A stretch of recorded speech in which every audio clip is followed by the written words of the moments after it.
अस्सलाम वालेकुम। मैं हलफ उठाता हूँ ये जहाज हलाक हो जाएगा। ये अल्फाज थे 20 साल बोइंग कंपनी में काम करने वाले मुलाजिम के। मेडे आज सुबह अहमदाबाद की फिजाओं में गूंजने वाली ये आवाज़ थी एयर इंडिया AI-171 जहाज़ के पायलट की। विश्वास कुमार रमेश कौन था?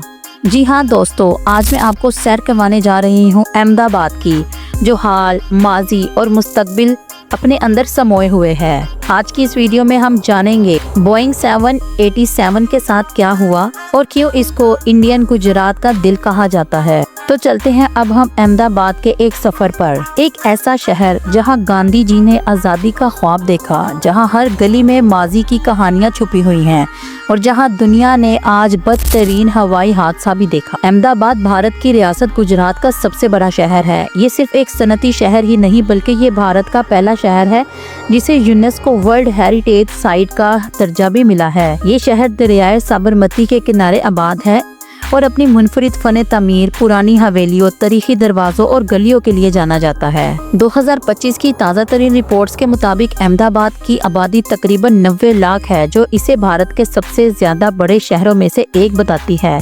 ये शहर न सिर्फ गुजराती बोलने वालों का मरकज है बल्कि यहाँ हिंदी, उर्दू और अंग्रेजी भी आम बोली जाती है। दोस्तों, दिलचस्प बात यह है कि यहाँ मुसलमान, हिंदू, जैन, सिख और ईसाई बरादरियाँ सदियों से इकट्ठे रहती हैं। इसका नाम अहमदाबाद इसलिए है कि यहाँ पर मुस्लिम कम्युनिटी ज्यादा है और मुसलमानों ने ही ये इलाका बसाया था। अहमदाबाद जदीद और कदीम दोनों तर्ज की खूबसूरती का इम्तजाज है। शहर दो हिस्सों में तकसीम है। पुराना शहर जहाँ तारीखी इमारतें, तंग गलियाँ और खुफिया सुरंगें मौजूद हैं। नया शहर जहाँ हाईवे, शॉपिंग मॉल्स, एयरपोर्ट और जदीद रिहायशी स्कीमें मौजूद हैं। दोस्तों, अहमदाबाद में BRTS यानी बस रैपिड ट्रांजिट सिस्टम बहुत कामयाब है, जो ट्रैफिक के मसाइल को कम करने के लिए इस्तेमाल किया जाता है। दोस्तों, अहमदाबाद को भारत का टेक्सटाइल कैपिटल भी कहा जाता है। यहाँ की कपड़े की सन्नत, खास तौर पर कपास, दुनिया भर में मशहूर है।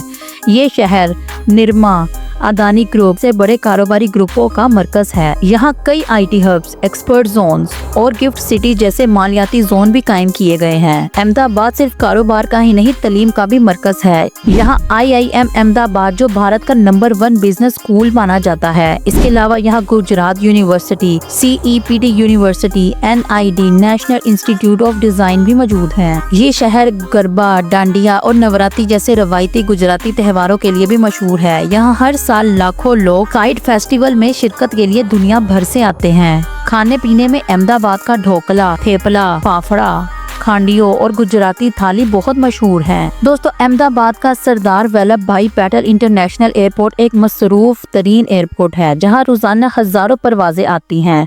लेकिन बदकिस्मती से कल सुबह एयर इंडिया की परवाज AI-171 का अलमनाक हादसा पेश आया, जिसमें अब तक 300 से ज्यादा जानें जाया हो चुकी हैं। ये हादसा न सिर्फ इंडिया के लिए बल्कि हम सब ममालिक के लिए भी एक सदमे का बाइस है। दोस्तों, ये जहाज 1:38 पर टेक ऑफ किया और सिर्फ 30 सेकंड के अंदर ही तबाह हो गया। अभी जहाज सिर्फ 650 फीट की बुलंदी पर ही गया था कि उसी वक्त ये हादसे का शिकार हो गया। दोस्तों, ये जहाज बोइंग कंपनी का बनाया हुआ जहाज था, जिसको ड्रीम लाइनर भी कहा जाता है। पायलट की तरफ से मेडे की आवाज आई, लेकिन चंद ही सेकंड्स के बाद राब्ता मुनक़ता हो गया और 30 सेकंड में ही ये जहाज अहमदाबाद में मौजूद MBBS यूनिवर्सिटी के एक गर्ल्स हॉस्टल के ऊपर जाकर गिर गया और इस हादसे में वाहिद मुसाफिर बच निकला, जिसका नाम विश्वास कुमार रमेश है, जो कि एक हैरत अंगेज वाहिद जिंदा बच जाने वाला इंसान है। इस शख्स का कहना है कि जहाज उड़ते साथ ही जहाज में टेक्निकल खराबी है थी, इसके वजह से जहाज सही तरह से उड़ ही नहीं सका।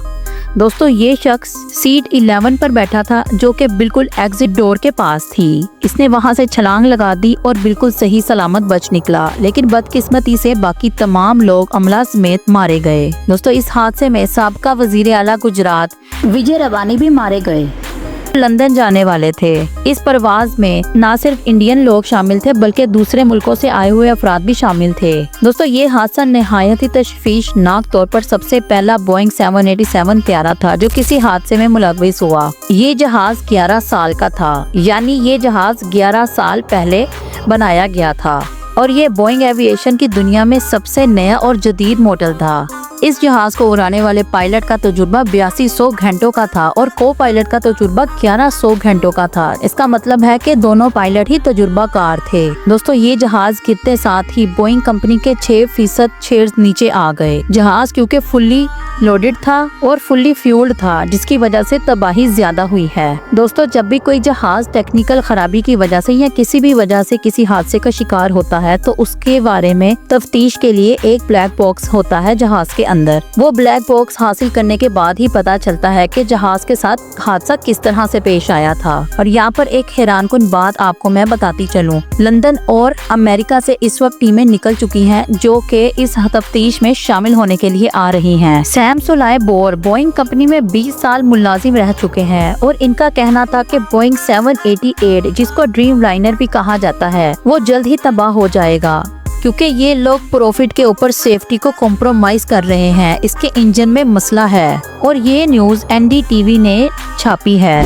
दोस्तों यहाँ पर एक दफा फिर इंडियन मीडिया गलत रिपोर्टिंग कर रहा है और इस हादसे का जिम्मेदार CIA को बताया जा रहा है, जबकि मेडे की कॉल ही इस बात की तस्दीक कर देती है कि जहाज में कोई टेक्निकल इशू था जिसकी वजह से जहाज हादसे का शिकार हुआ। और ब्लैक बॉक्स मिलने से पहले तक तो कोई भी बात कहना कबल अज़ वक्त होगा और ब्लैक बॉक्स हासिल करने के बाद किसी भी जहाज की तफ्तीश में कम से कम 5 से 6 हफ्ते का वक्त दरकार होता है। लेकिन इंडियन मीडिया हमेशा की तरह कबल अज़ वक्त ही गलत रिपोर्टिंग करने वाला है और इल्जाम पाकिस्तान पर लगा दिया जाता है। यही इस बार हुआ है और पाकिस्तान पर इल्जाम भी लगा दिया गया है। हादसा कैसे पेश आया ये तो अब वक्त ही बताएगा। तो दोस्तों ये थी मेरी आज की इंफॉर्मेटिव वीडियो। अगर आपको आज की वीडियो पसंद आई है तो वीडियो को लाइक जरूर कीजिएगा, चैनल को सब्सक्राइब जरूर कीजिएगा।